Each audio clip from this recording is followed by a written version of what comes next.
মেহেরপুরে গ্রাহকের পাসপোর্ট করতে গিয়ে টাকা লেনদেনের সময় জনতার রোষানলে পড়েছেন আঞ্চলিক পাসপোর্ট অফিসের সহকারী পরিচালক। ভুক্তভোগীরা জানান, চিকিৎসার জন্য ভারতে যাওয়ার উদ্দেশ্যে কুমিল্লায় পাসপোর্ট অফিসে যান গাংনী উপজেলার পশ্চিম মালসাদাহ গ্রামের আব্দুল বারী।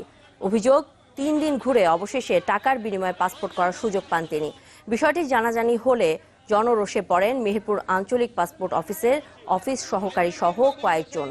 এ সময় সেখানে সহকারী পরিচালক গোলাম ইয়াসিন উপস্থিত হলে তাকে ঘিরে ধরেন ভুক্তভোগীরা। জেলা প্রশাসক বলছেন, পাসপোর্ট অফিসের অনিয়ম বন্ধে ব্যবস্থা নেওয়া হচ্ছে।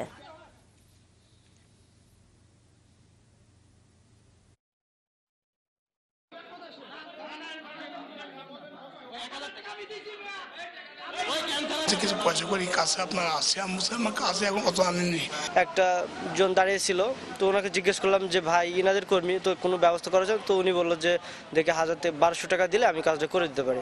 আমার বিরুদ্ধে অভিযোগ দিলে সুনির্দিষ্ট সেটা দেখাতে হবে, শুধু মৌখিকভাবে বাইরে বললে একজন আর সেটা আপনারা বলবেন সেটা তো হবে না। আমাদের এক্সিকিউটিভ ম্যাজিস্ট্রেট সেখানে থাকবে, যে কোনো অভিযোগ অনিয়ম হলে তৎক্ষণাৎ আমরা সেটার বিরুদ্ধে আইনানুগ ব্যবস্থা গ্রহণ করব।